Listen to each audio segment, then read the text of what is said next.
Yeah. This topic will have transformative impact on any and all of you in your relationships. If you're serious about growth and impact, that this topic will bring your relationship to a head as a result of being clear and concise and having confidence that the relationship is a we go and not just a me go.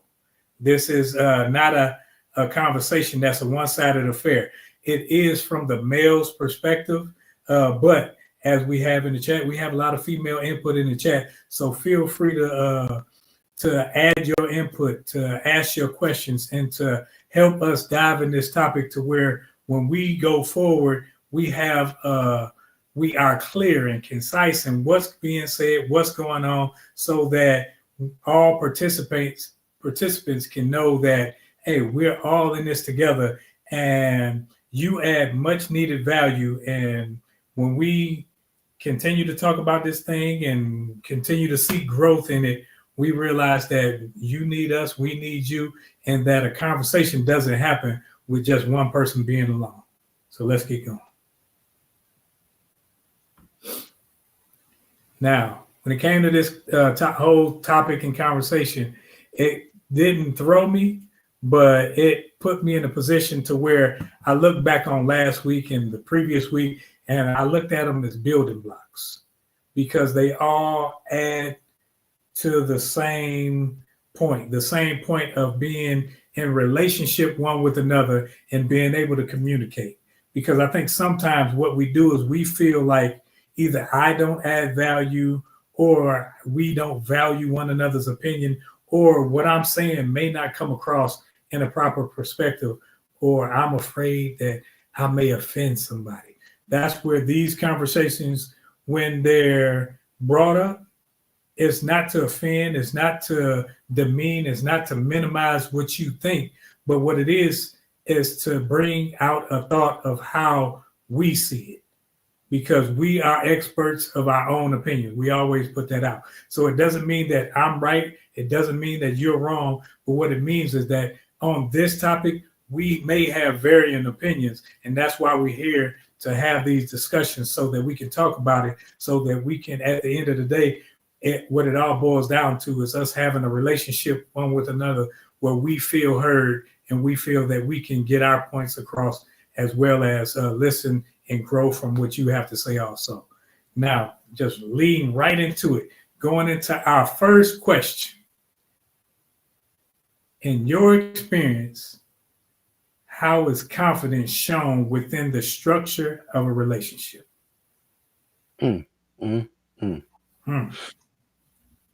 So catering to so first of all, let me back up. Let me make sure that I acknowledge everybody.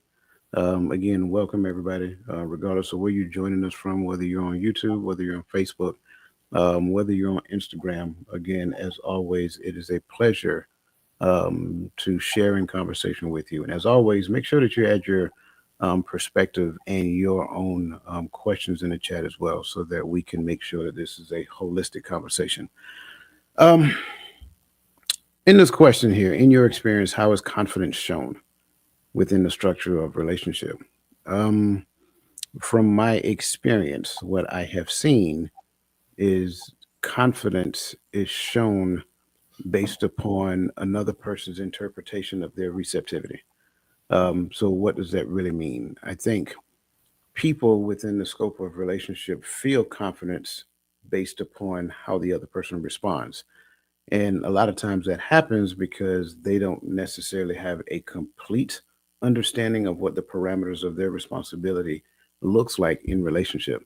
So, in essence, it's placed on another person. So, if this person says a particular thing to me, if this person responds a particular type of way based upon what I do, then I feel confident in what I'm doing. And I think within the scope of what I said, it doesn't really matter what the relationship looks like. It's just the same thing in the work environment. You feel confident at work based upon your supervisor's response to what it is that you're doing. Well, the same thing happens in relationship as well. Should it be that way? Absolutely not. But that's what it is. I should be able to look at my job description, whether it's either in the work environment or whether it's in the relationship, and identify what I am responsible for and do it based upon my progressive understanding of that responsibility. And not just doing that, but be open to feedback. So if I am open to the feedback that I receive, that helps me to understand how I can improve based upon the things that I do, not necessarily based upon another person's perspective of what I should be doing. And so when we separate those ideas, the feedback on what I'm actually doing compared to what another person's perspective of what I'm supposed to be doing, those are two totally different and two totally separate things. So I kind of want to start the conversation off with my response just as that, based upon how someone else responds. And that has always been my experience to how people show confidence in relationship. Yeah, I agree wholeheartedly but I think we've come into points in our lives where some people need validation, need to hear words of affirmation that this person agrees with you in order to maintain that thought. And that tends to hinder the relationship, because when I don't receive that validation or that word of encouragement, letting me know you back what I'm saying, sometimes I will be recluse and I will go into a shell. And sometimes we get into the point where, okay, well, I just won't say nothing, or you do some type of passive aggressive talk to where, okay, well, yeah, you just know everything, don't you? Or we do things like that instead of articulating to that person that you're having a conversation with that, well, we just have a disagreement, let's talk about it, let's reason so that we can see where this is, instead of me simply being confident that I'm right or I'm wrong. Sometimes you can be right, but it may not be the right thing to do. It may not be the right conversation or right placement for what you're trying to do. So within a conversation structure, if I'm talking to Dwayne and there's a disagreement with what I'm saying, it doesn't mean that I'm wrong. What it means is that there may be a new or a better way to look at it. And so when the person that you're in relationship with gives you a different way of seeing things, sometimes you can come to the point of like, okay, that's cool, and that will develop or build the relationship even stronger. Yeah, I'm 100% in line with that. I think there is a misconception between existing in the thing and thriving in the thing. And I think for the most part, I don't think not one person that you know, if you ask them, have you ever seen a relationship that thrived? Not necessarily asking us the person, hey, are you thriving in your relationship? Because the answer is always going to be yes, right? But do you know anybody off the top of your head that you know right now that is actually thriving in relationship? Well, I mean, you can say, well, this person may look happy, or these people look like they're enjoying themselves, or whatever the case may be, but that's situational. Like I'm talking about thriving in relationship. So, in essence, because we've never seen it, we don't necessarily know what it is.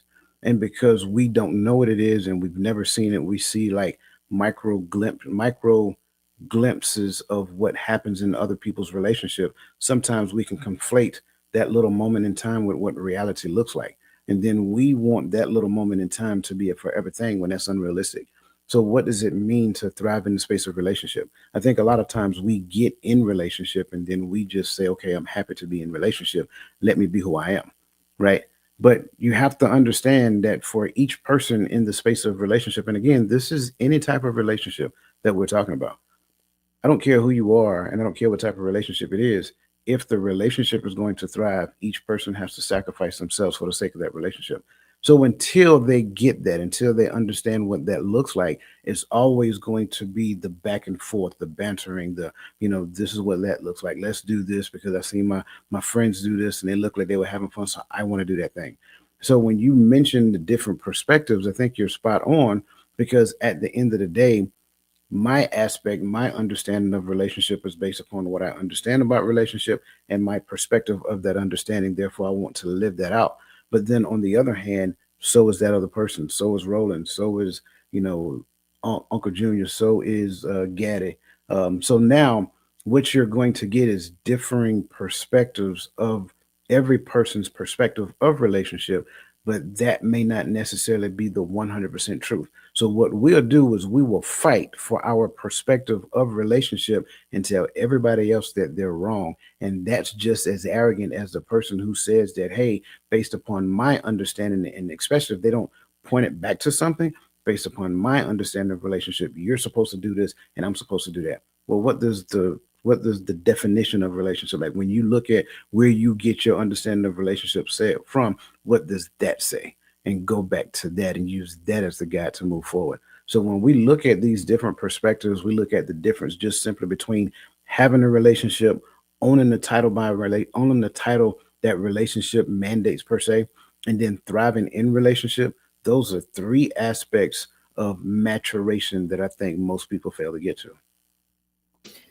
Oh man, I think when we say relationship, most people think of romantic relationships, trying to be your girlfriend, boyfriend, husband, wife, or whatever that may look like. Instead of looking like, I think that all relationships that you involve yourself in should add value to you.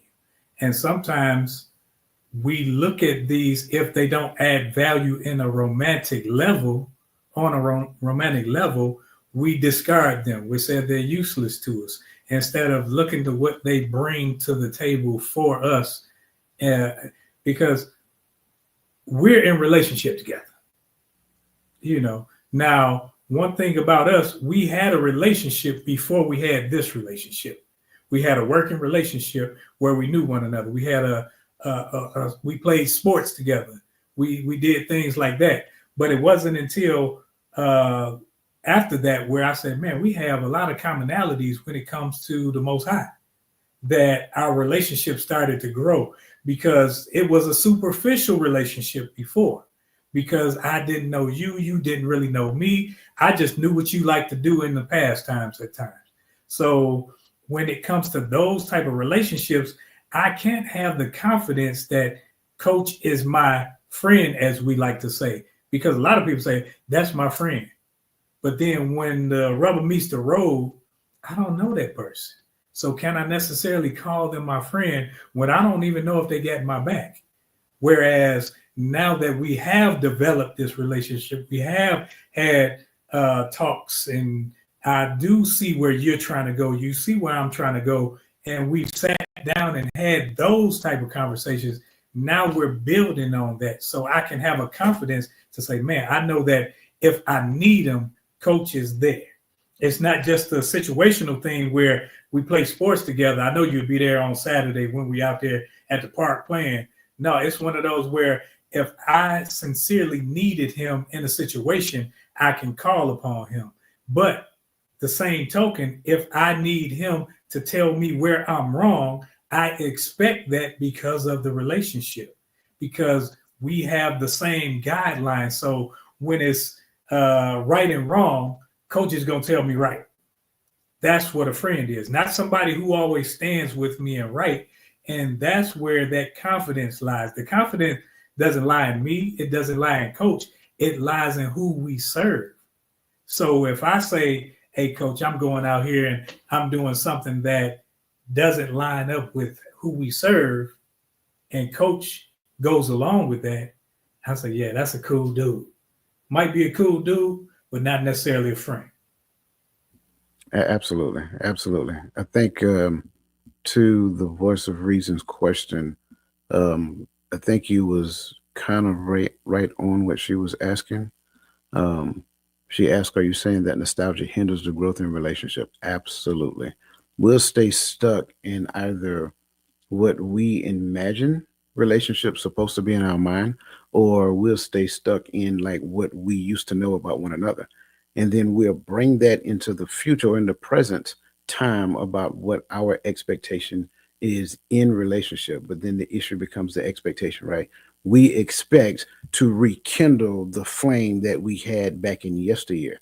That never works because life did not stand still and wait on yesteryear to catch back up with you. You're not the same person. Like me and Roland, be completely transparent. back in, I don't even know what years those was, man. When we was stationed at 220, though we were different people back then, totally different people. So that's kind of like what he was just talking about, like the remembrance and the memory of who you used to be and what relationship used to look like back then. When you bring that into the present time, you're trying to fit a mold of a outdated person. You're not that same person, and they're not that same person.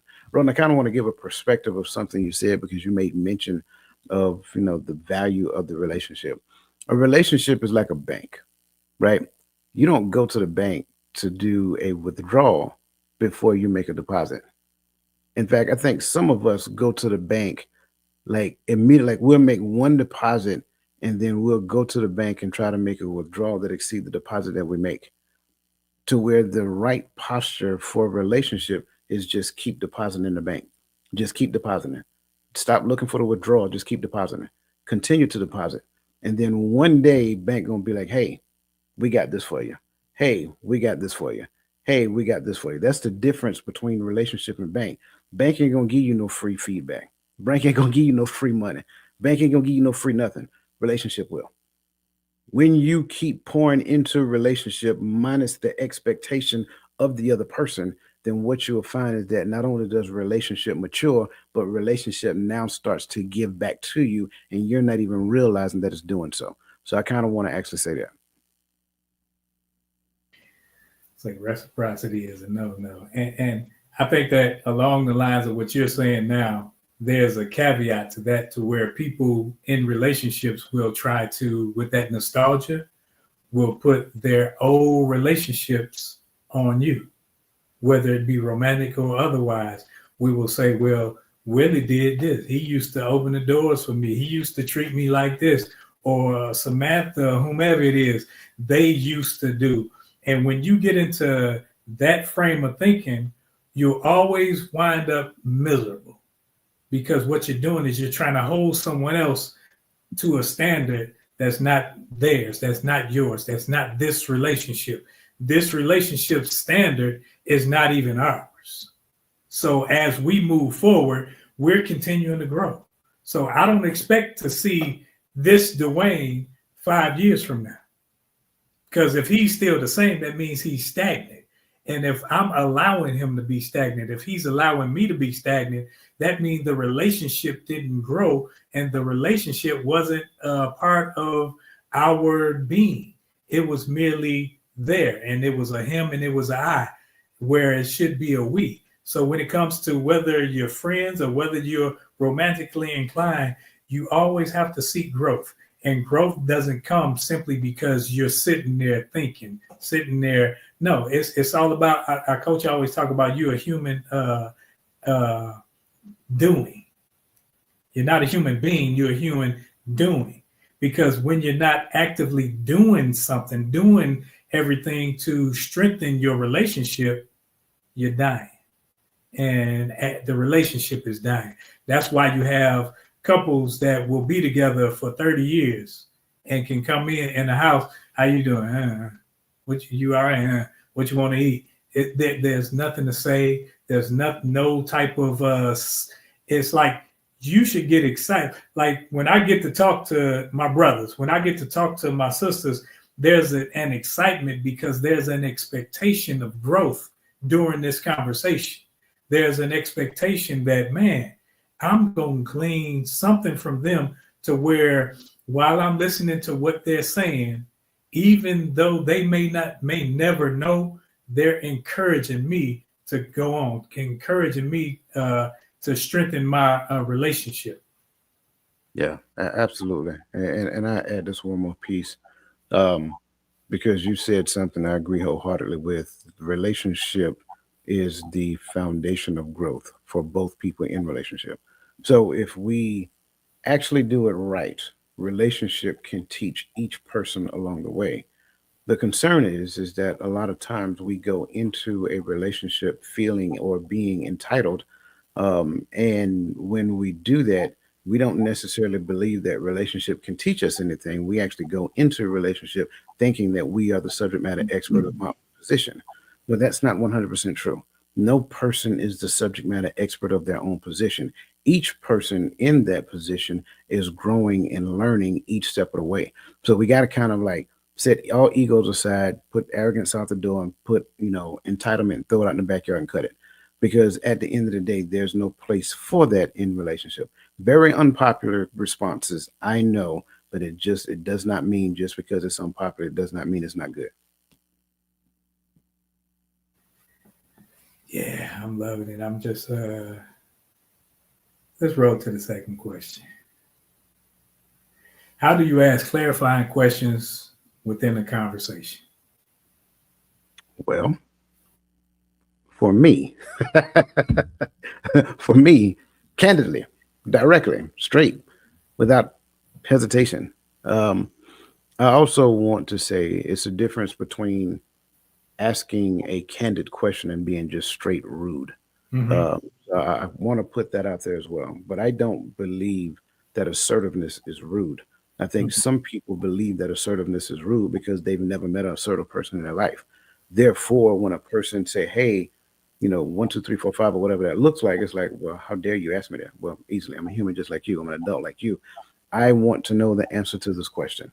So I ask the question assertively and I hold the space for a response. But if you go this way or go that way, I'm gonna bring you back to the mask. Because at the end of the day, I want to make sure that the conversation, which is the sending, which is the encoding, um, which is the encode. I don't know how that just happened. Which is the encoding, sending, decoding, receiving, and then responding, doing all of that in reverse. So all of those things happen. So assertively ask questions according to the betterment of relationship, not according to me just wanting to be nosy, and then wait for the response. If the response is not given to the question, go right back to the question.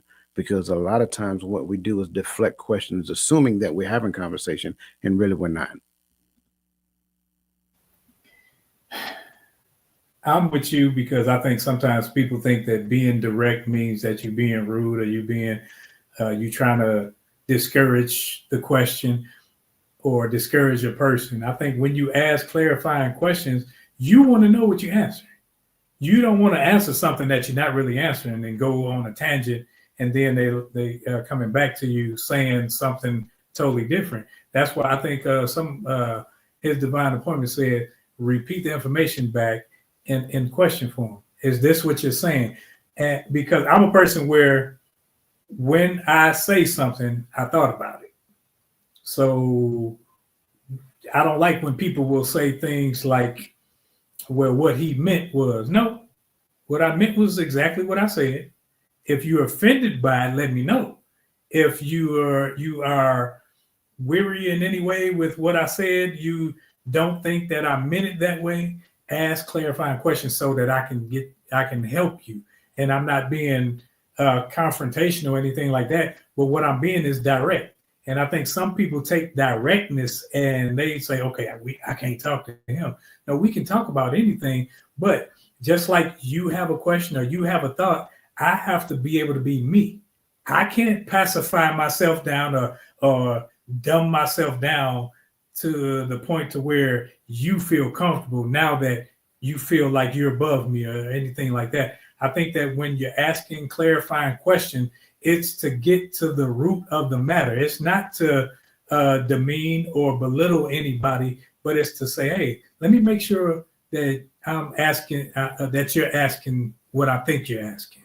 That way, when I answer it, you know that I know exactly what I'm answering versus me just shooting something from the hip and not paying attention. And clarifying questions also lets you know that I'm paying attention to what you're saying. Because sometimes I can just shoot somebody that didn't like, did you understand what I said? Like, well, yeah, you did say this. Like, no, that's not what I said. So instead of going through that whole merry-go-round, we can just nip it in the bud. And I think that as men, we have come to a point in the 21st century where I don't know why men are so offended by everything. You shouldn't get offended by questions. Now, if you're questioning me, that's a difference from you asking questions. Because if you're asking questions to gain knowledge to what's being said, that's different than you just running off a bunch of things to be talking. So clarifying questions and making sure that you're understanding what's being said, that's the goal of clarifying questions. You're muted. My bad. Can you make clear, because you talked about asking questions and questioning? Would you mind sharing the difference between the two, sir? When people are questioning you, they already have a preconceived answer. So no matter what you say, they got a question for whatever that answer is. And it's like it's a cycle of questions versus you're asking the questions to get clarification on what we're talking about. Because sometimes people, you see that in relationships when one person has offended the other, instead of waiting for the question to be answered, you ask the question right on top of that. So it's just a rambling off a bunch of questions and never really getting to the root of the question or the answer. You just want to continue to make sure you catch that person in something versus get an answer for what's being asked.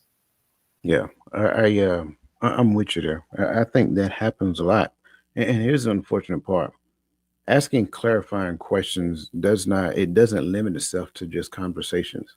It also include actions as well. There's nothing wrong with asking a clarifying question as it pertains to actions. Maybe this person wants to understand, out of all the decisions you could have made, can you help me to understand why this was the one that you selected, right?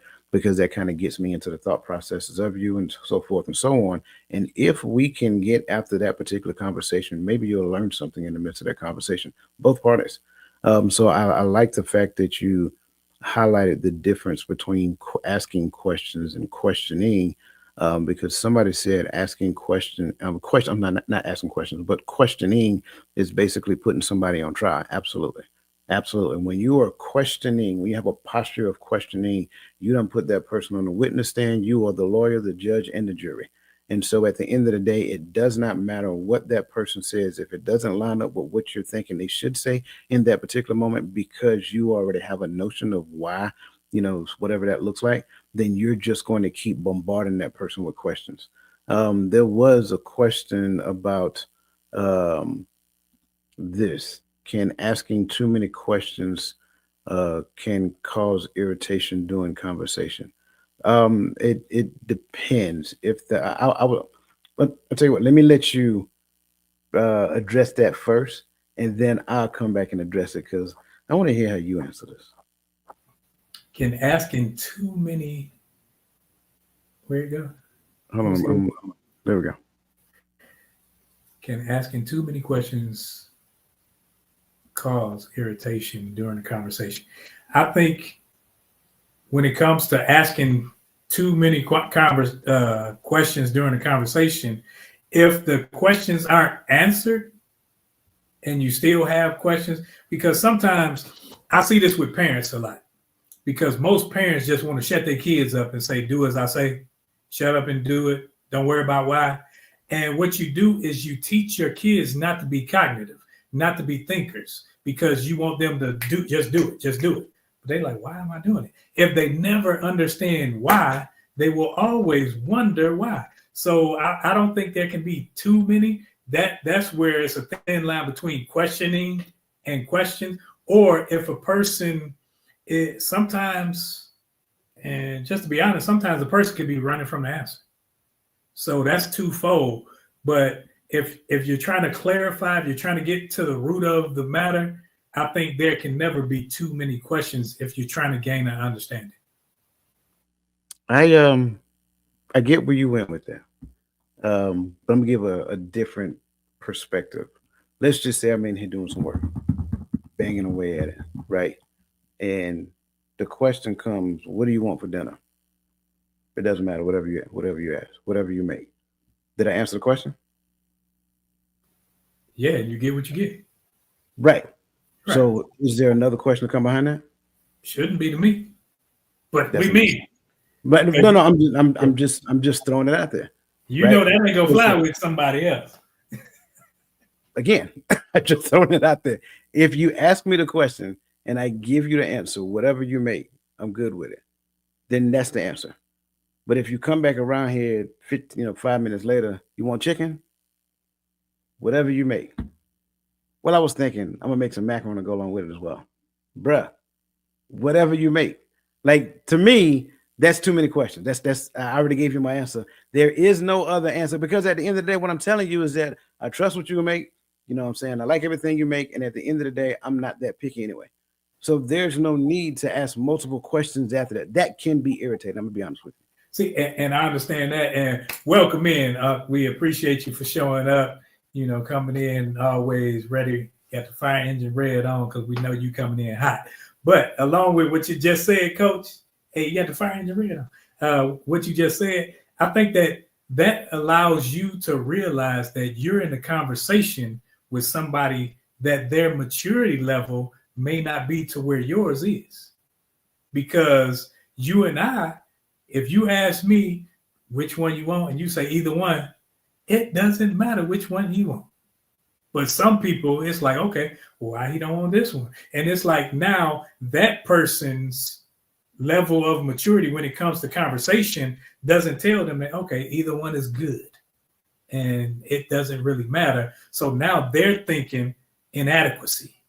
They're thinking within, well, if I choose this one, he may not like it, and this, that, and the other. So it's not a you problem, it's or a me problem, it's a you problem. So that's where we have to know who we are. We have to, there's always work to do on self. When it comes to conversation, when it comes to relationship, there's always work to do. And when I have questions like that, when I have issues like that, it's not pointing out an issue with us, it's pointing out an issue with me. What up, gentlemen? Hope all is well. I've been listening the whole entire time, so I am caught up. I am up to date. I'm up to speed. All of that other stuff. So again, welcome. Not welcome, but hope the chat is doing well. How y'all doing? All those good things. So I was looking at this question. I was listening to what you guys were saying, and I also think that sometimes people can just be oversensitive, or maybe they need to do more effective communication in the relationship. If we've been together 10 years and we using Coach's example, you ask me what I want to eat, and I say whatever you cook is fine. I trust you that whatever you're going to go in the kitchen to do is fine, right? So I think sometimes that we, as the relationship goes along, I think sometimes we can kind of forget, or maybe we need to revisit some of our conversations about how we even communicate. Say, hey, babe, look, I trust what you do. You know what I'm saying? When you ask me what I want to eat, if I say whatever you want to cook, I really 100% mean that. I am not like you, right? So when you ask me what I want to eat, when I say okay, when I say anything, I really mean anything. It's not like when you ask me, or when I ask you what you want to eat, and then you say anything, and then I say, okay, well, we're going to get Chinese food. You say, oh, well, I had Chinese food for lunch. Well, I said, well, let's go get some Burger King. Oh, well, I'm on a diet and I can't eat meat right now. Well, let's go get some Chipotle. And now you like, well, we had Chipotle last weekend. So I don't think like you do. So when you actually ask me, what do I want to eat? When I give you my response that it doesn't matter, I really mean it does not matter. So I think sometimes we think that other people think like we do. And that's where sometimes we got to go back to the drawing board and just have a conversation about how we communicate. Because our communication evolves over time. Sometime maybe in year one, we communicate like this, but we learn more information. Some of us get some degrees and different things like that. We increase our vocabulary, we increase life, we increase relationships. So sometimes how we talk at work or how we talk around our friends, sometimes our relationships and how we communicate intertwines. So sometimes we need to even revisit how we communicate with each other. And sometimes it's sometimes it's okay to say, all right, look, I'm really okay with when you ask me what I want to eat. I am really okay with you asking me just the one time and then making a decision. Right? I think you can't be using the platform to come in and Oh man. Hey, he coming in Yeah, hot. because she on the other side of the house and I got the door shut. Yeah, Shell's you yelling, man. Stop yelling. Yeah, my fault, Shell. So just to get clarity, because I want this to be a clear point. Yeah. So what you're saying, and I'm gonna use my example, right? Yeah. What you're saying that if I say it doesn't matter, I need to improve my communication efforts. No, absolutely not. Okay. You don't. You need to go, y'all need to have a conversation about how we communicate. That's all. Just to express yourself. Hey, look, we've been together for 10 years.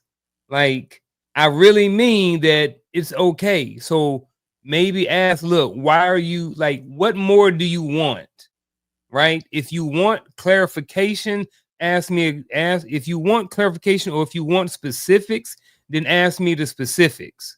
Right? If you want to say, hey, babe, look, I'm making chicken tonight. Are you okay with that? Fine, boom. But when you say, are you okay with anything or what do you want to eat? And I tell you everything, you have to be okay with my answer too.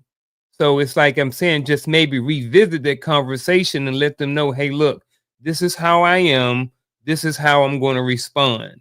And then y'all maybe have a conversation about that. I don't think that you have to necessarily change how you respond at all.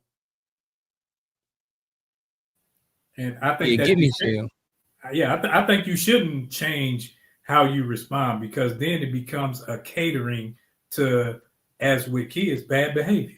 Because that's bad behavior when you, as a person, as an adult, we've been in a relationship for a while, because us men up here, as long as something hot on the plate, I'm cool. Now, if you ask me for specifics, like you said, then now I want a chicken, make some salmon or whatever. I do have a caveat. Yes, sir. Don't put no chitlins on that plate. Oh, no. You don't know. I messed around, turn this whole desk over. You bring some chitlins. Hey, you already know, ain't no swine in my house. No, so man. don't worry about that. Don't do it. Yeah, it's like, and that's where when we get to know one another, those conversations aren't really big to do things, because we're talking about food. We're talking about, but what we do is we make it big to do things when there may be other underlying issues. So now it becomes, oh, well, you start the conversation about food and then you bring up other stuff. Like, whoa, what are we talking about? So don't use other forms of discord to bring in topics that you want to talk about. If you want to talk about something specific, make sure you bring that up, bring that in. That way, that's what we're talking about. We're not going all the way around the corner just to go next door.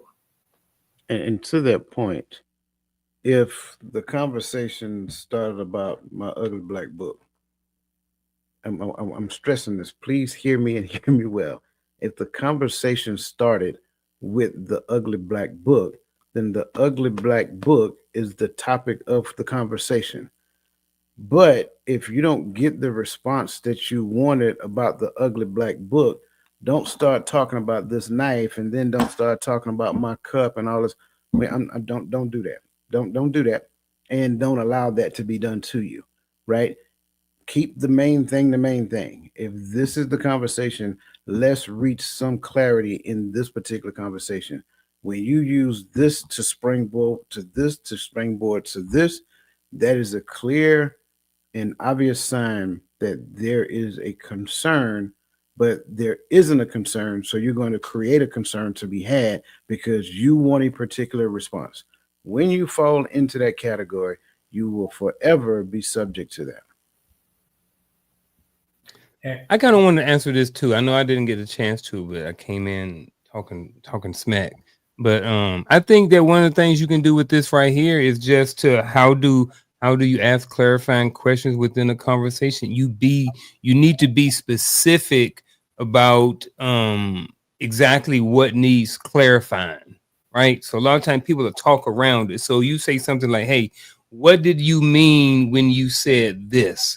What did you mean when you mentioned this? Like, you have to be specific, because during the midst of conversations, people start getting other talking points, and it leads to other things. Like you said, you're talking about one thing, and then now you're talking about item 2, 3, and 4. And sometimes we may not, if we go off too far down the path, sometimes we even forget what we're talking about. So I think it's best to stay on subject, stay on task, and then be very specific about what needs to be clarified in the question.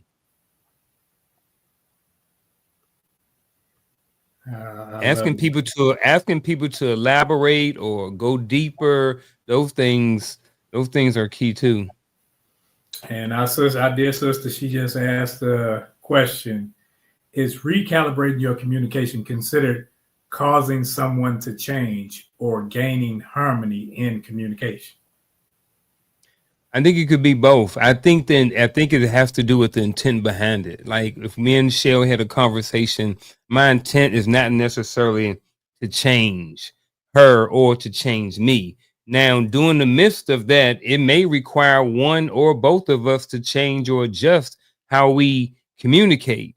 But if I bring a conversation to Shell, it is about gaining harmony in the communication, be more effective, so we understand more about how each other communicate. Like in Coach's example, if that was me and Shell, we would have a conversation after, or maybe even right then, and be like, "Look, babe, honestly, like, I get it, but you ain't got to ask me more than once. If I say I'm okay with anything, then I honestly mean that I'm okay with anything. Whatever, I trust you. We've been together for X amount of years. You know what I mean? Whatever's going on, and then I would probably ask her, like, what is it about the way I answered do you not understand? Am I not clear enough? You know what I mean? So just asking the question, maybe she had a bad day, maybe she ain't thinking, it could be a whole bunch of different reasons why someone may ask, those things. So yeah, I think at the end of the day, it goes down to gaining harmony and in the communication. Yeah, I'm with you on that. The focus is always understanding. Um, at the end of the day, if understanding is to be had, it does not pinpoint it at, let me go back to the example. It doesn't pinpoint it on me for answering the question, right? Like I said, like Unc just said, what is it that you didn't understand? It was a clear, concise response. It was assertive. It was to the point, and it answered the question. So, did I answer the question? Yes. Did you understand the question? Yes. Then what is it that you didn't understand? Because at the end of the day, I think a lot of times when we look at, and I'm just going to go to this question, when we look at calibrating, not recalibrating, when we look at calibrating, right, it just kind of slides to the left and slide to the right. Simply because a person doesn't understand does not define that person for being right, or it doesn't define that person as being wrong. The relationship is always right. So if we go back, and I'm gonna bring this to the table as well, because this is key. If we go back and analyze the facts, and we've analyzed the facts, and the facts say this, well, what is the issue here? But I also caution against quote unquote the facts, because the facts, like I always talk about perspective, the facts may look different to me, the facts may look different to him, and the facts may look different to him. So perspective matter, exactly. So perspective matter. And a lot of times when we look at it and analyze said facts in that analyzing phase, what you'll find is that your perception of fact may not have necessarily been a fact. It may have been a fact to you. Case in point, driving down the street today, people got bad driving habits. You know what I'm saying? I was literally playing Frogger all day long and dodging people, just simply because it's that time of year and that's what they do. Now, is that a fact? Absolutely. To who? Me. But is it a fact of Roland? No, it's not. Is it a fact of Garfield? Maybe, maybe not. Who knows? He didn't share that. But if I share it, it is a fact to me. And that becomes part of the problem. Facts look different to different people. But when we have shared facts, now what we're doing is analyzing the perspective of the fact. So when we start analyzing perspective, oh, well, you were short. Oh, You seem like you didn't have patience or whatever the case may be. Really? I thought I just simply answered the question. So at the end of the day, the question that I ask you next is, why did you perceive me answering your question as me being quote unquote short? Did I need to give you a 5-line thesis just for a simple question that you asked? Like, these are the things that need to be analyzed. So again, when it comes down to a mutual agreement, because again, that's the focus, now we look at shared facts and we must analyze perspective. And what I would tell you is that most people's perspective of fact is not true.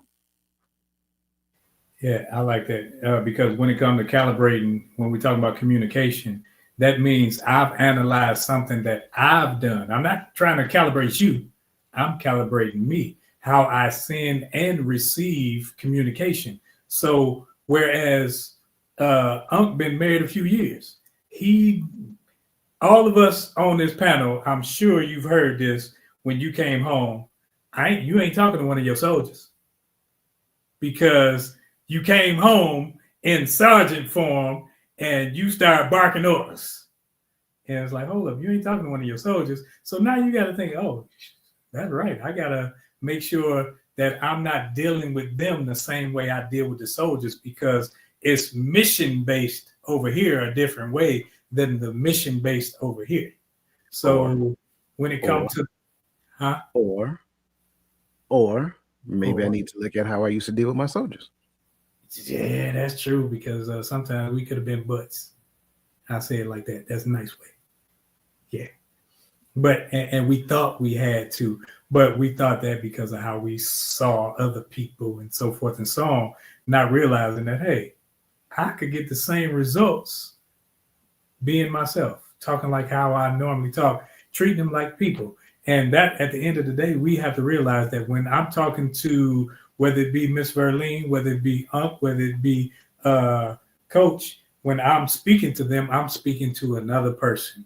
And I only keep people around me that are children of my father. So I got to treat them like they my brothers and sisters at the end of the day. So when I'm recalibrating or calibrating, as Coach helped us with, I'm not trying to calibrate you. I'm not trying to change you. I got to change me. That if we in relationship realize that all of the work that I have to do is on me, then we'll be better off. And we'll stop trying to work on somebody else. Well, you should have said it like this and you should have said it like that. No, I realize, like, if I feel you're being snappy, let me step back and see how you normally say things, or see, because you may be going through some things and may not have meant anything by it. You may have been short because you have a deadline or something. But at the end of the day, is the message received and heard? Yeah, now let's go to this third question. How do we give space or time to process what's being said so that I, we, he, she, or whomever can be sure of our perspectives?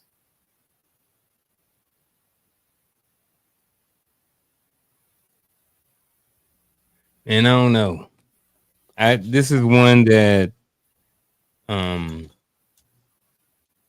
always not necessarily struggle with, but it's so, everybody's so different, you know. I think that there should be some boundaries put in place when we're given space and time to process what is being said. But I don't really know what that looks like. I don't like to part ways when people need time and space. And here's why. And what I mean by that is, if there's an argument going on in the house, I prefer that no one leaves the house, right? And the reason being is, I may have mentioned it before on Coach's Corner or something like that, but if someone dies, you know, there's an argument and someone leaves the house, I'm going to be real. And then someone's angry and they get upset and they walk out the door and they slam the door and they say, kiss my hand pots, and I'm going to take a break because I need to get away from you. And they drive down the street and they're angry and there's an accident. You know, that's the last conversation, you know. So I prefer that, you know, just for me, that couples stay at least within proximity of each other. And if you guys are in a space to where someone is in fear for their life, or fear of getting hit or beat or some domestic violence, then maybe you need to look and rethink about if that's the person for you, because you shouldn't have to need space out of fear. If it's out of fear, then there's something else that's going on that's a little bit deeper than that.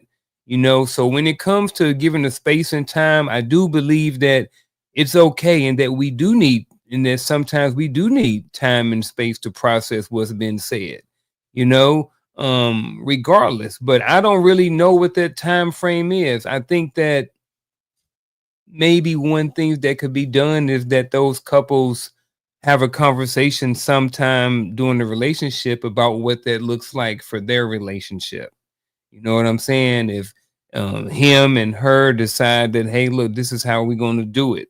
We're gonna break away. We're gonna go away for 3 to 6 hours or whatever like that. Then we're gonna come back together and we're gonna talk and chat it out or whatever like this. And we're gonna stay within the box or within the item that we're gonna stay and discuss. So for this one, I think it's one of those questions that is really up to the couples and the people in the relationship to decide and agree on what's a good space or time for them to process the information.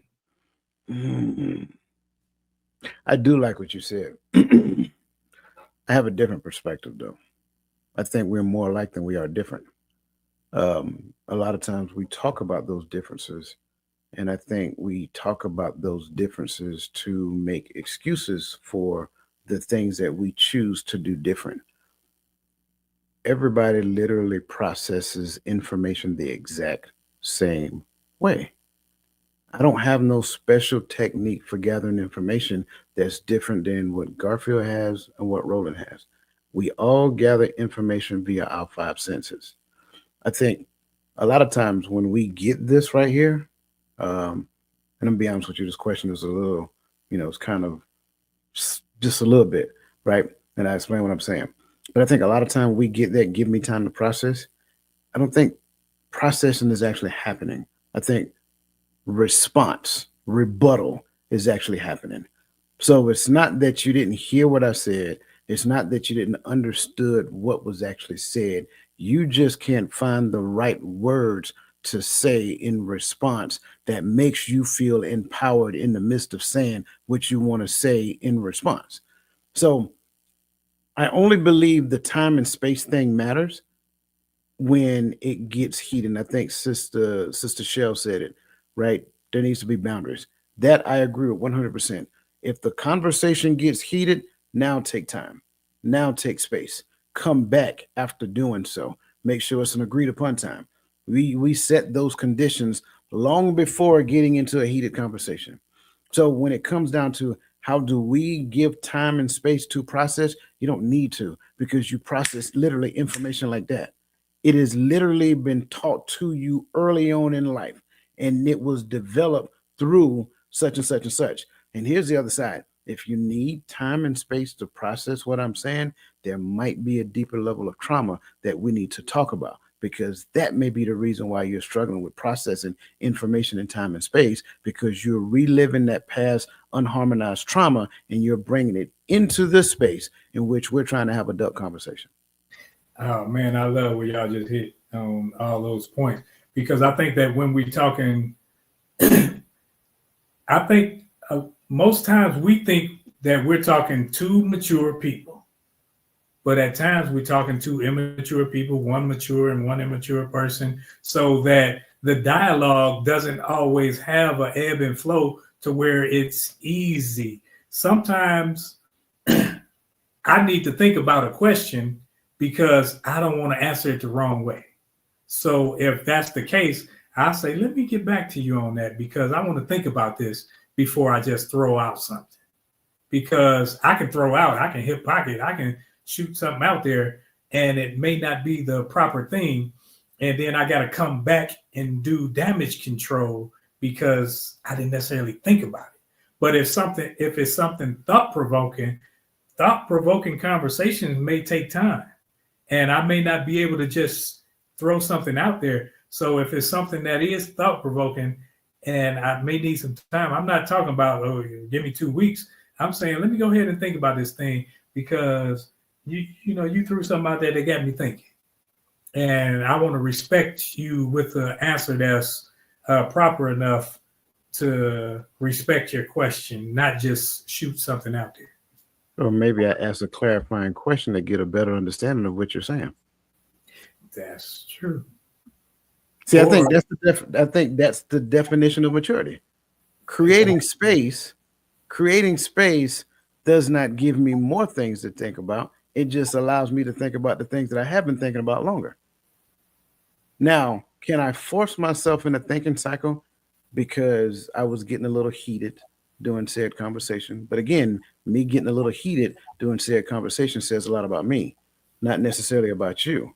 You may simply you're just simply trying to have an adult conversation, and you're thinking that we're having an adult conversation. But if you're getting heated, couldn't you just ask a clarifying question just to get a better understanding of what was actually said, so that you don't give a misaligned response? And now, in the midst of being heated, now we got to have another class, and we'll have something on here when we talk about emotional well-being, emotional intelligence, because a lot of people think we're emotionally intelligent when, in fact, everything that happens that you weren't accounting for makes you fly off the handle, makes you say, well, I didn't have to apologize.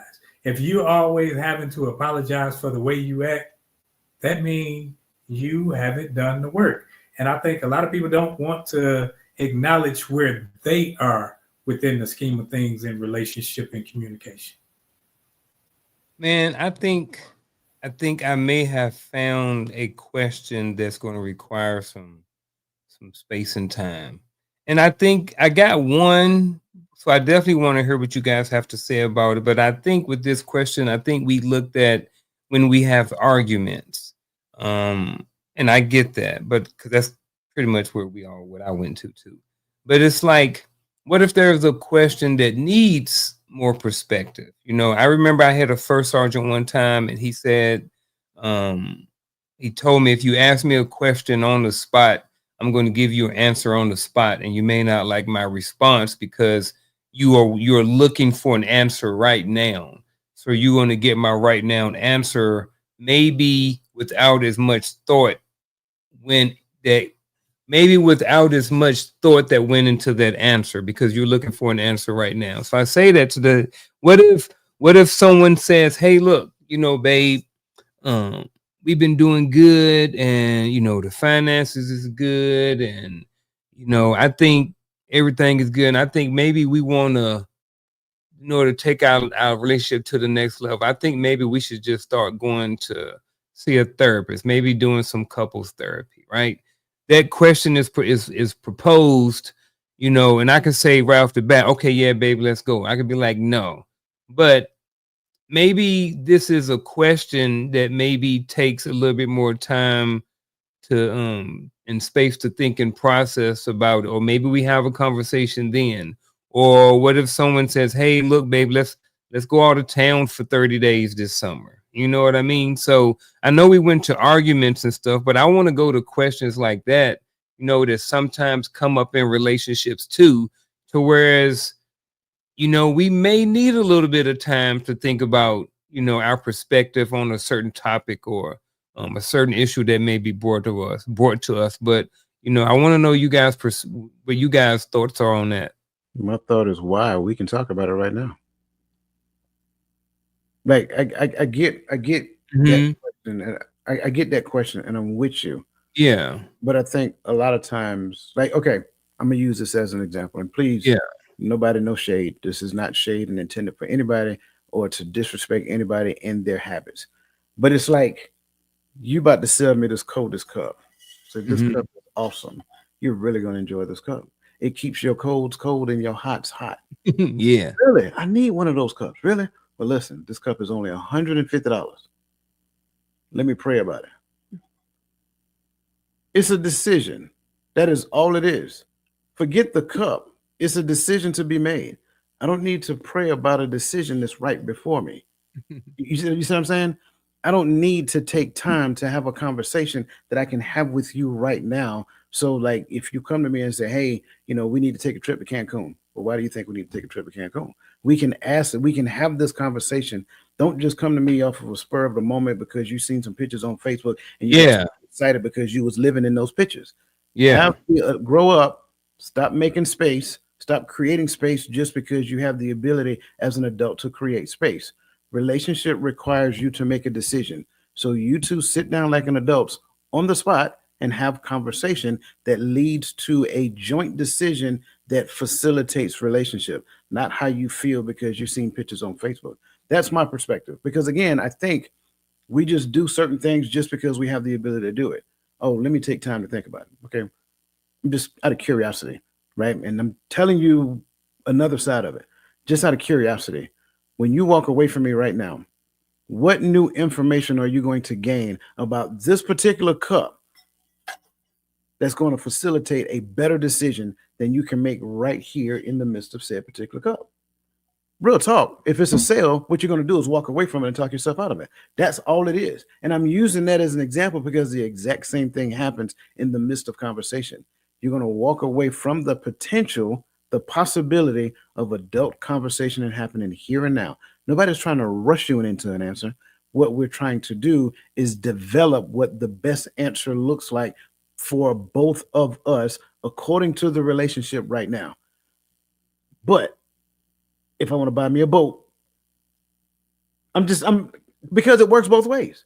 If I want to buy me a boat, when I walk away, I'm trying to figure out the best way I can present my conversation to you so that you ain't got no other choice but to say yes. So we got to understand what we're saying. It's I not like that part of it. It worked. That's why I say it works both ways. When we say I need time to think about it, no, you don't. That's what you're saying because most people will accept it. And when we ask for time and space, usually in those situations, what it is we don't know how to get our way. We don't know how to give you what you want. So it's an inadequacy in us where we want some space so we can think. How can I either get away with this thing, get out of this thing?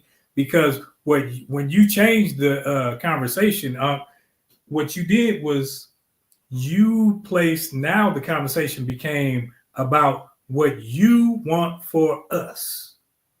So now you want it for us. Okay, I was thinking I want us to go to this.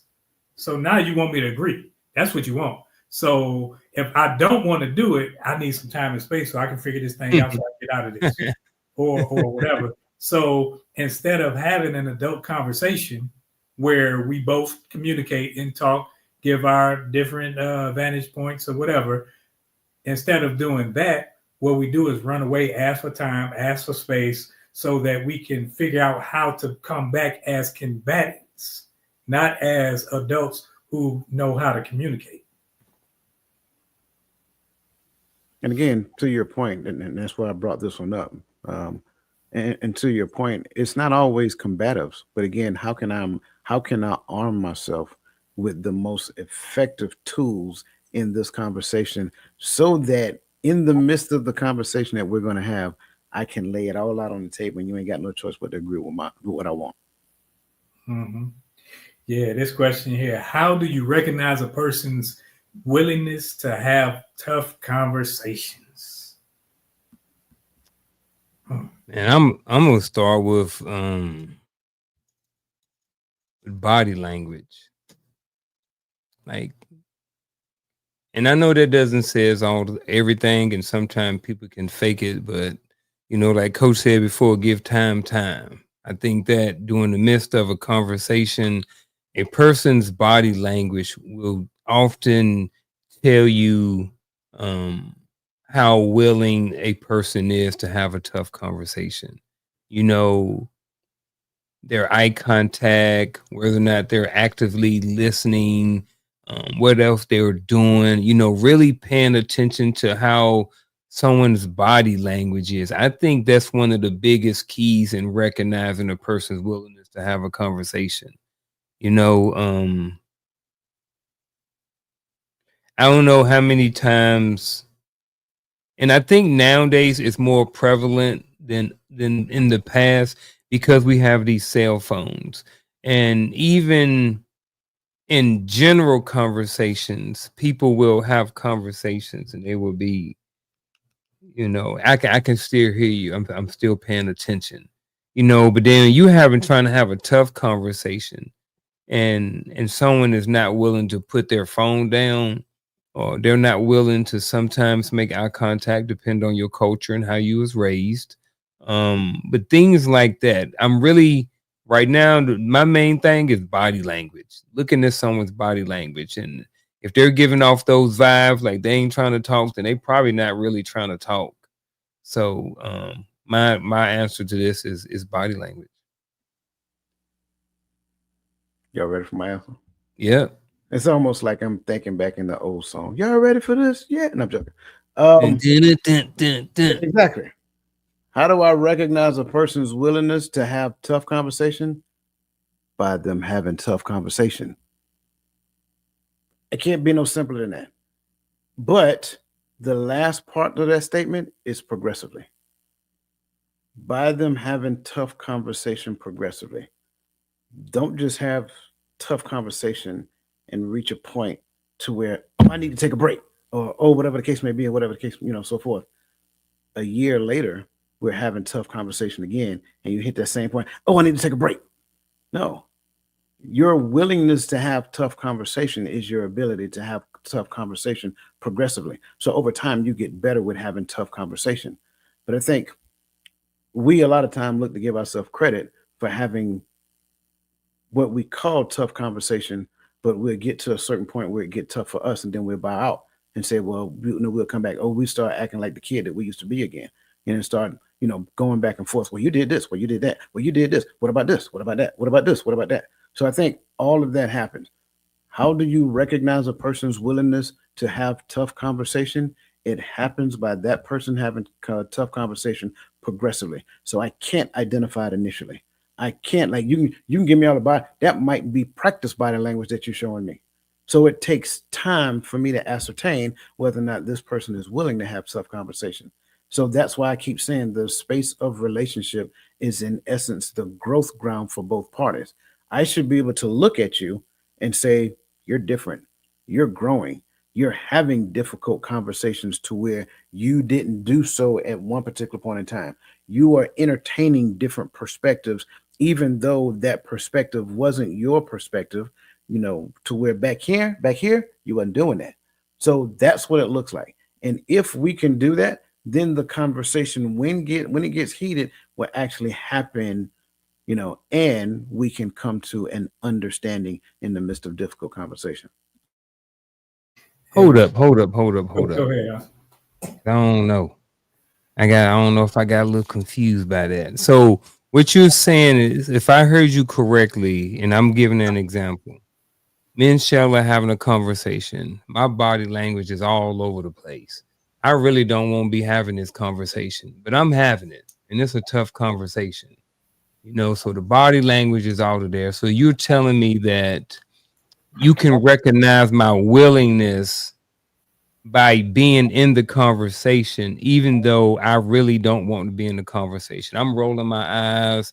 I'm just like, oh, I wish she freaking hurry up and say what she got to say. And I'm checking my phone, but I'm still in the conversation. You're not. You know what I mean? I'm not. Okay, clarify. You're on your phone. Mm-hmm. You're checking your phone. You checked out of it. You're not having the conversation. That's my point. Your body language can be like this. That doesn't mean I'm not listening to you. Right. That means I'm looking at you and I may be looking at you and trying to get a different perspective. I do it with my kids, with my students all the time. I tell them openly in the midst of class, as soon as I hear one of y'all say, I feel, I step to the right. I do it intentionally because I want them to see how often they use the term. They begin sentences by saying, I feel. Then after hearing that, I am listening whether or not they're going to give an objective response or whether it's a subjective response. Because if they give an objective response, I ask them, why did you start off with I feel? Is it what you feel or is it what you observed?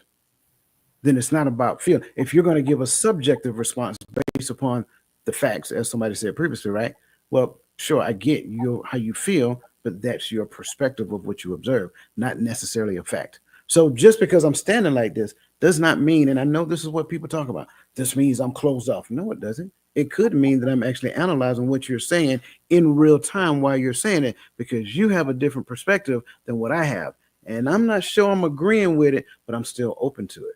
But the minute that I pick up this phone and start doing this right here while you're talking, phone goes across the room. You know what I'm saying?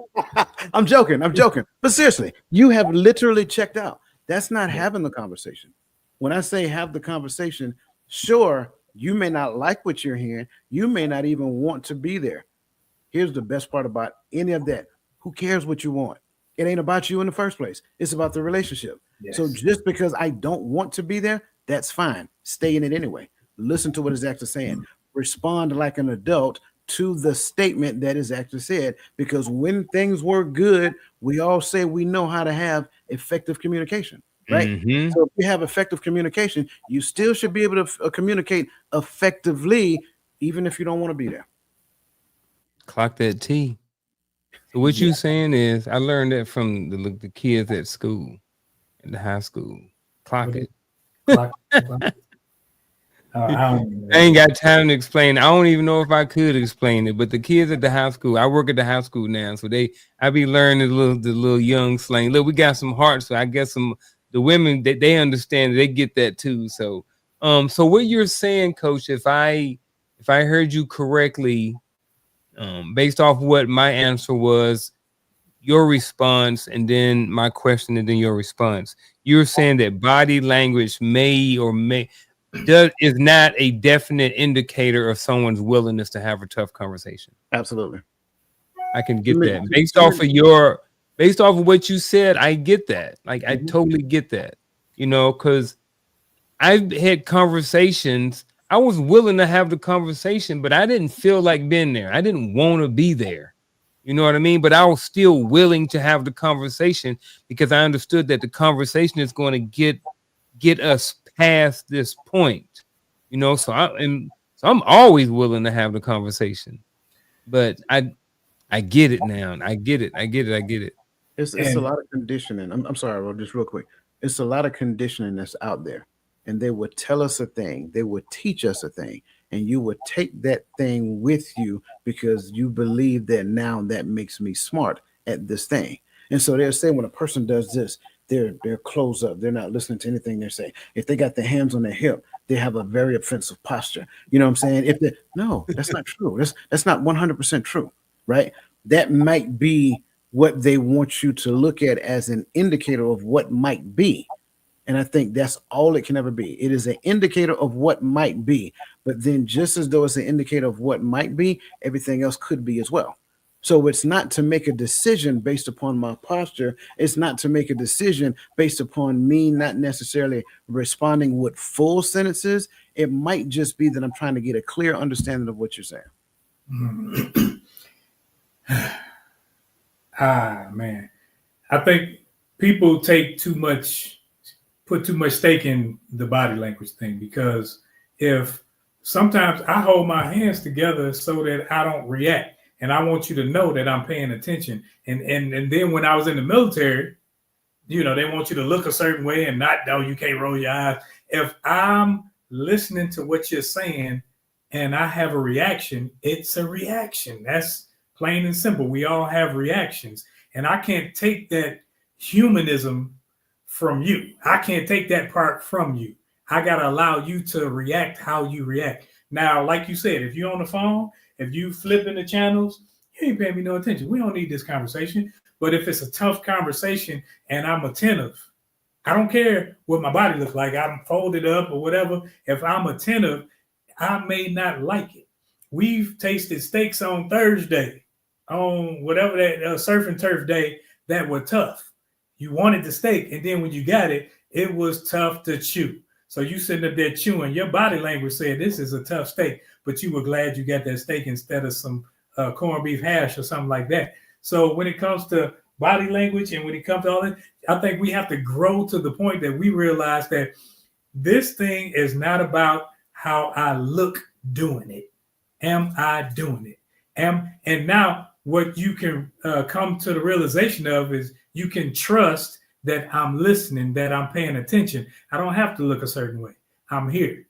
That lets you know that I'm still in this. That lets you know that, hey, I'm with you. I may not like the conversation because it's tough, but simply because it's tough doesn't mean that it doesn't need to be had. That's why I'm still here.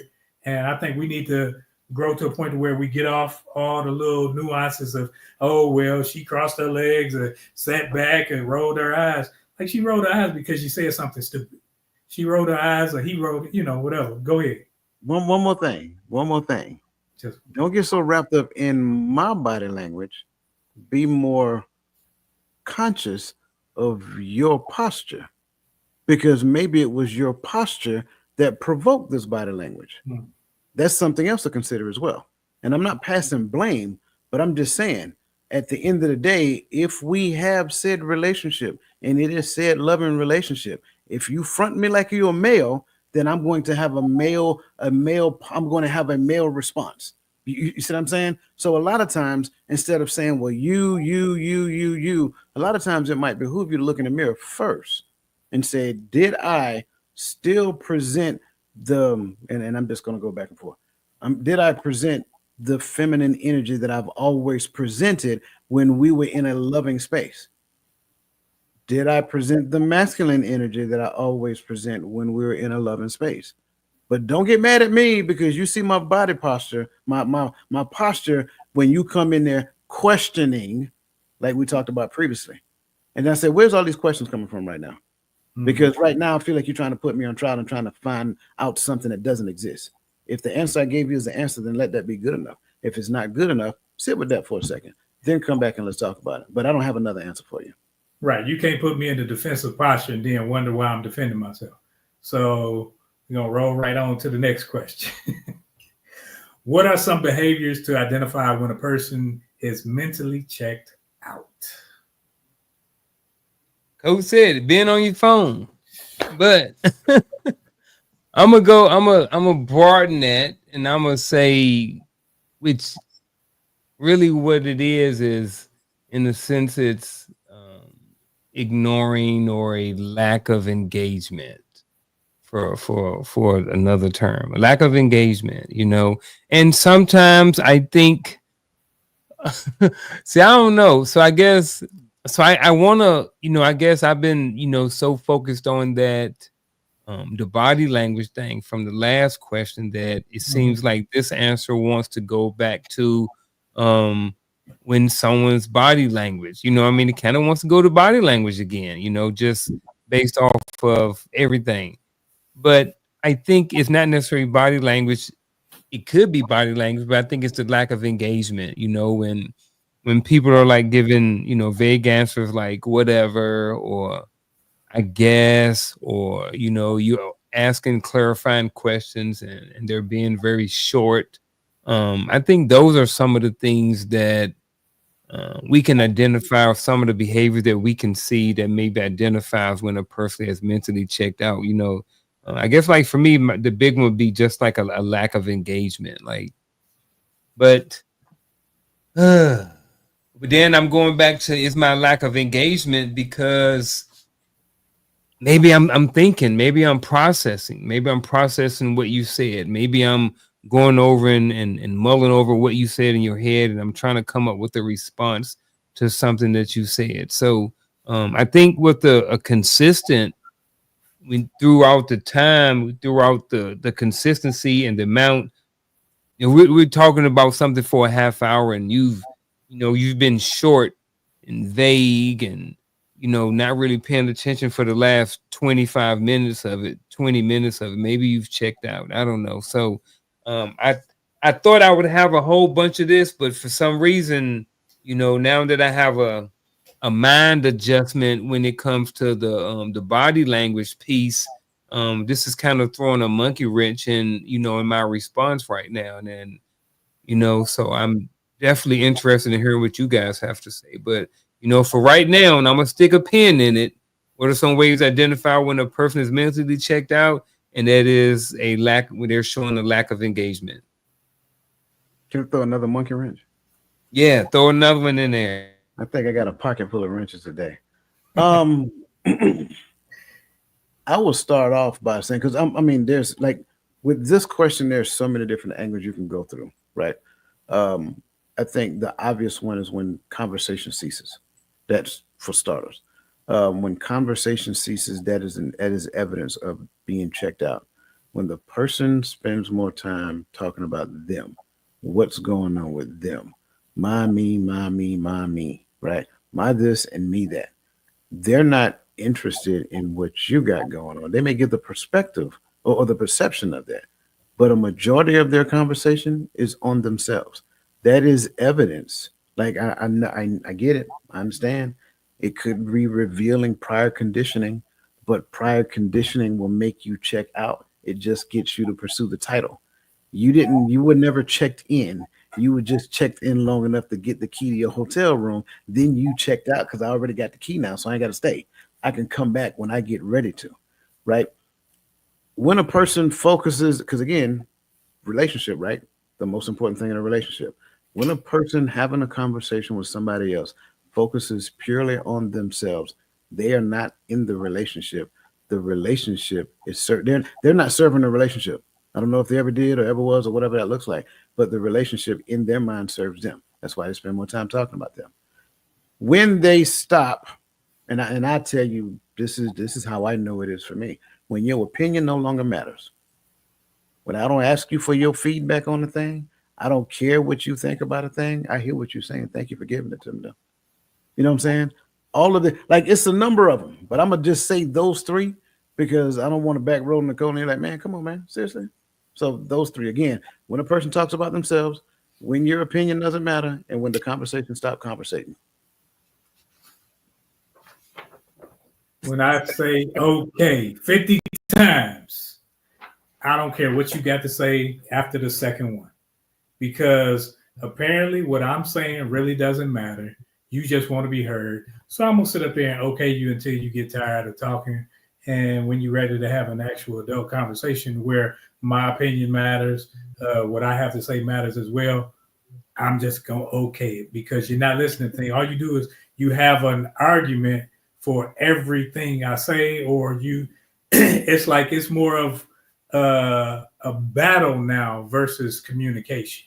When it gets to that point, I know that one of us really ain't hearing, so I'm gonna bow out for now, and we could talk about it later when we can actually communicate. So, what's that next question? Well, hold on. We can't just speed past this like we just didn't say this now, because I want to go back to the whole. Because I'm with you with the okay thing. Like that's like a staple for me. I give you a response initially, but if you keep refrying that French fry, you get okay next. But I want to go back to the conversation is all about them. I can't stress that enough. It is very revealing. Like if we're in a heated conversation and all you are doing is talking about you, I don't believe that you were ever in it. I don't think you were ever in the conversation, let alone the relationship.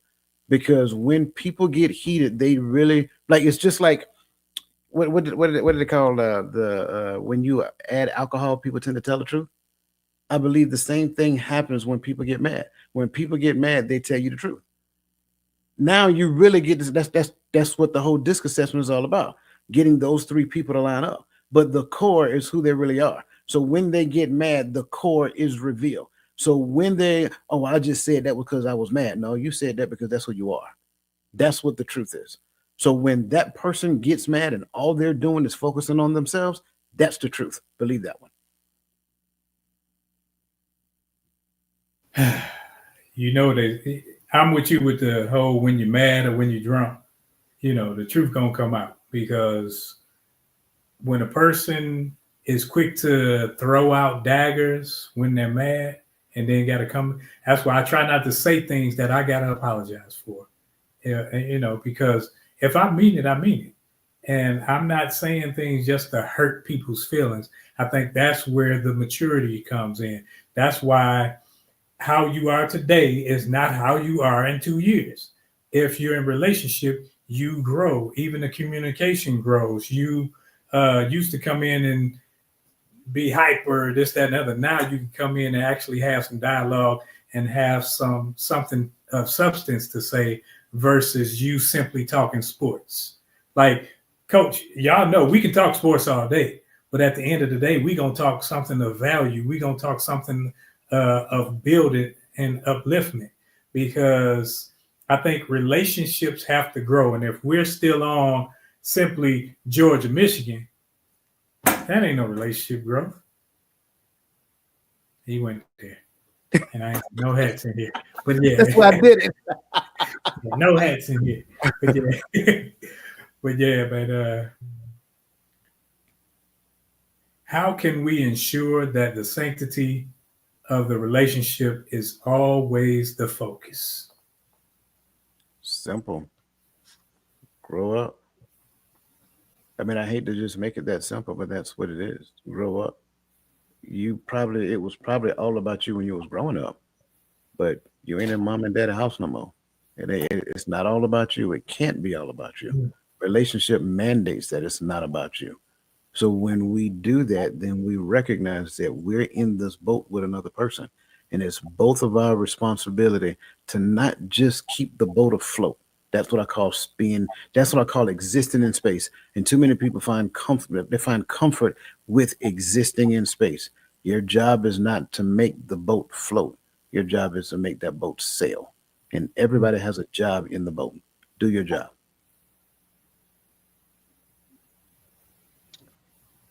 We've been talking about communication. I think that's part of the one of the things should be focused. I think the way we can ensure that the sanctity relationship is always the focus is now once prioritizing and focusing on communication and understanding. You know what I mean? We talked, I don't know if it was on Coach's Corner or here, but we talked about, going back and like spot checking the relationship from time to time. You know what I'm saying? So I just think, you know what I mean, constantly growing each individual on their own, having those spot checks, being focused on, goals, working together, but just prioritizing and focusing on communication, effective communication. For sake of time, I'm gonna keep it short and leave it at that, but that's what I got for this question right now. I'm with both of y'all, because when you realize that the relationship is what's important, not your feelings, not my feelings. And also, sometimes, since we're in relationship, we just can't give it an excuse. Sometimes I got to check on Unc. I got to check on Coach. They got to check on me. Make sure that what we said and where we were going, that I'm still in line with that I'm still holding on to our said values. Because when we do that, now I know that, man, this person is concerned about me. And you cannot simply discard a person that's concerned about you. Because when you know that you can trust them, you know that they're concerned about you, you realize, like, man, this person ain't just in this to get something from me. They're in this because we said we had somewhere to go. And if we say we have somewhere to go, I got to ensure, as Coach said, we got to keep this ship sailing, not just afloat, because we can keep it afloat, just keep pouring water out and it's leaking. But when we're sailing, we're ensuring that it's moving forward. And if moving forward, we have somewhere to go. So at the end of the day, when we look at relationships, we have to grow to a level of maturity to where we realize that it's not about my feelings. It's not about his or her feelings, but it's about who we serve and where we're going. Hey, and I love this conversation. I love the fact that it was my week, that Coach threw me on this week and say, hey, make it happen. And I love every question and comment that was in the chat, and I appreciate it. So now we're going to go to our final thoughts, and we're going to go roll through this thing. It's not a circle. It's not a square. We're doing this thing triangle style, and we're going to go with, first we're going to have Unc. It's a triangle either way. Yeah. just upside down, man. We gonna go with Unc, then Coach, and then I'll close us out. So you guys have at it.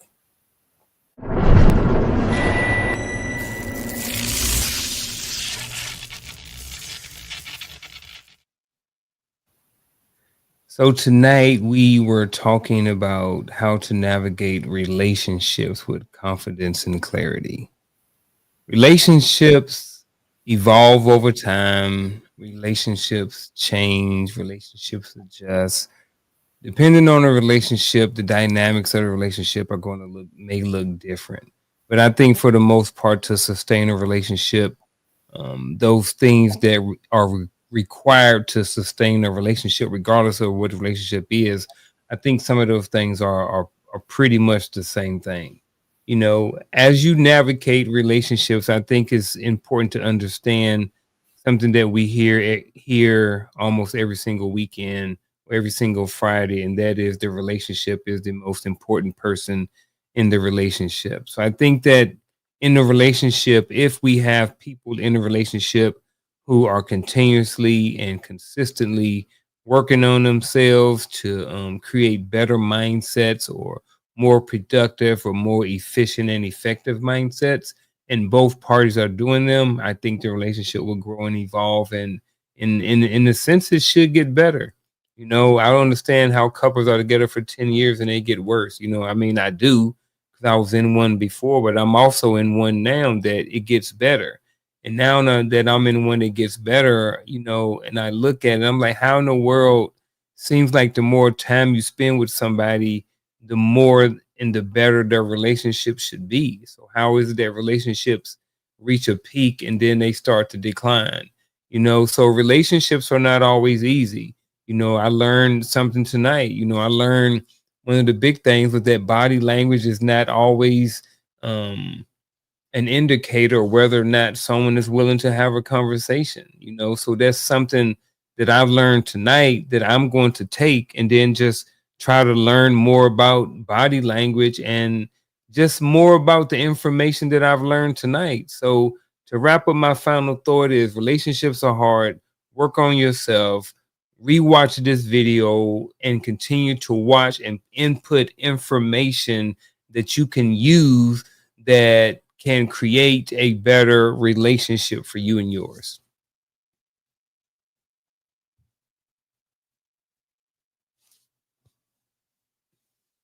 Man, I thoroughly enjoyed what Unc had to say.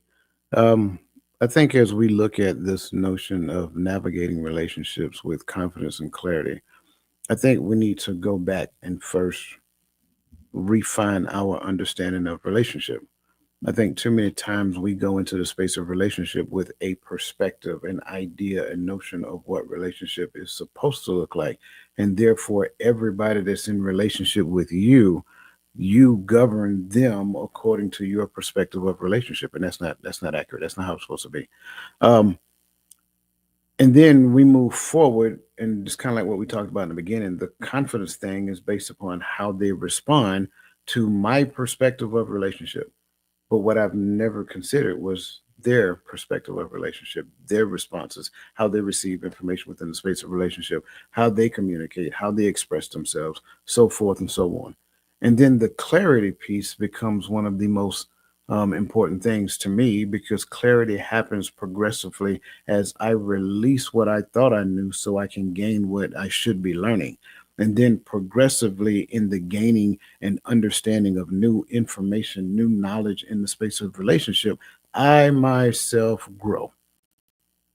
If we look at it from that perspective, that goes back to the boat analogy. Get in the boat, both parties. Stop trying to be the captain of the ship, telling the other person what they need to do in the boat. Your responsibility, get more familiar with what your responsibility is in the boat, and do your job. I can't stress that enough. And I know I say it as direct as I possibly can. Every person is responsibility for everybody. Every person is responsible for their job in the space of relationship. We are merely accountability partners to one another, not the police, right? Not the government, none of that stuff. We are accountability partners to one another. So we help them do better at their job. in this world today, what gets under my skin is that two people in the space of relationship, and I'm just going to use this as an example, as an analogy, they're too willing to call the cops on their partner because of how their partner made them feel. Well, that's evidence that they were, if you are the person that will actively do harm to your partner, you were never in relationship to be in relationship. You were in relationship for your partner to serve you. That's one of the biggest problems I see. So the clarity must happen growing from the immature aspect of relationship. My partner is supposed to make me happy. Negative. You're supposed to grow and develop yourself. So happiness is not something that escapes you. Happiness is something that's in you. And it happens whether your partner's around or whether your partner got to work the late shift and don't get off the 2 o'clock in the morning. Whether you're in a relationship or you're not in a relationship, relationship should never be the source of your happiness. What's internal to you should be the source of your happiness. And I'll stop right there. I love it. How to navigate relationships with confidence and clarity. First and foremost, get over yourself. It's not about you. It's not solely about you. And when you get into that mindset to where things are solely about you, how you feel, how you think, what you want, then the relationship is null and void. It doesn't even matter.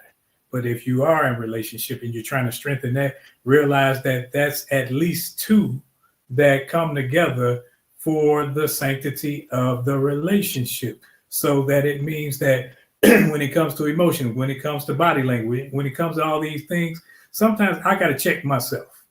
I have to check myself so that I not so that I don't necessarily discourage you, but so that I can learn you and your likes and dislikes, not to cater to you, but to just simply learn you. Because all the while, just as Coach alluded to, I'm working on me. You're working on you. And if both of us are working on ourselves, when we come together, we're better for it, and the relationship is better for it.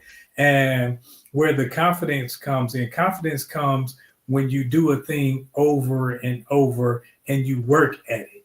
And as you work at it, it becomes second nature to you. And that's how relationships have to be. You have to build a trust, not a trust that they're not going to do anything against me because it ain't even about you, but a trust that they mean the relationship well at the end of the day. And as you work a thing and build confidence in it, the more you work it, the clearer it gets. So that clarity is there, because at the end of the day, I know it's clear to me that they're in this thing simply for the relationship. So I know that they mean me well, and I can trust what they say. I can trust how they move. So when I do all of that as a friend, as a lover, as a whatever it may be, a spouse, now it's my job to check in on those that I'm in relationship with, because just as I go through, I understand they may go through. So as I check on them, they understand that I'm in this relationship with them and it's not one-sided, or I don't just call or text or whatever when I'm in need, but I'm still concerned because we're in a relationship together. That's mine in a nutshell.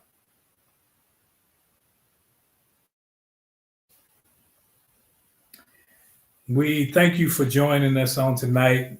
Another one is in the books, and we even look forward on to next week. These conversations, like I say, they build one upon another, and I just continue to look for you. If you're on here, you see it in the chats and you see it at the bottom of the screen, like a ticket thing on CNN or whatever. It tells you where we're going to be.